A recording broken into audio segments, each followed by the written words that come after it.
Hi, everybody. It's Patricia Coughlin. I made a video on Monday and it didn't post and it has disappeared. So I'm going to have to make another one. And actually, I'm going to do it on a different topic.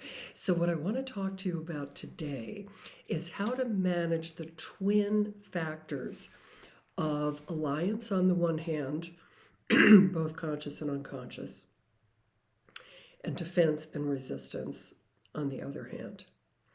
What I have found over the years in doing a lot of teaching and supervision is that clinicians tend to focus almost exclusively on one of these forces, elements, or the other.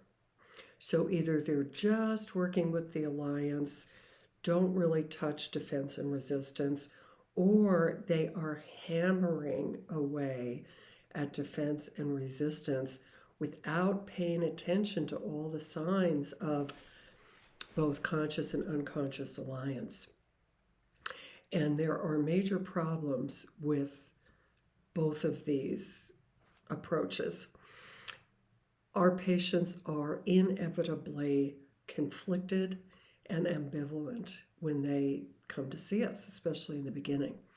They're motivated to be, to get free of their suffering, and yet often quite resistant to doing the work that's necessary to get there. They want to avoid their anxiety-provoking, painful, and guilt-laden feelings. So you're always going to find this mix, and it's really up to us to manage these two forces. And as Davin Liu used to say, right, you really want to create and intensify this conflict between these two forces so that there's a shift from defense and resistance to emotional activation and alliance. In ISTDP, the biggest mistake I see is therapists just relentlessly going after defense and resistance, and this often results in breakdowns, in misalliances, dropouts, real misunderstandings, and ruptures to the alliance. So I think it's extremely important to be aware of and to highlight and build the alliance with the healthy part of the patient who wants to get well, who's curious, who's interested in the process. At the same time, then pointing out, so you're really motivated, you want to deeply understand yourself and be free of this depression. And yet you notice when we actually go to look at your feelings toward the people involved in the situations that give rise to that depression, you shy away, right? So again, you want to do what I call the 1-2 punch and make sure that you're attending to both elements, right? To think that you can just plow through defense and resistance without building alliance, I think is somewhat foolhardy. And I've seen too many negative results from that kind of approach.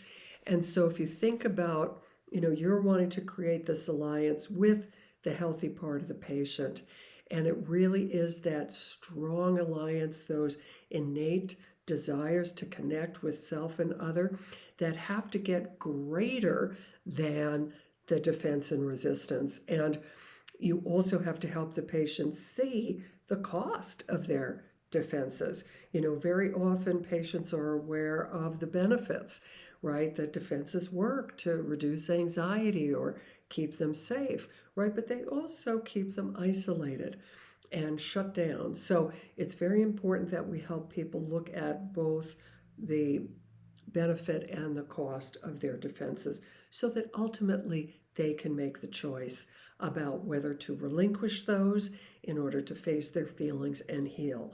It is never up to us as a therapist to decide that for the patient and just to go barreling ahead when the patient's saying, hey, hold on here, I don't want to do that.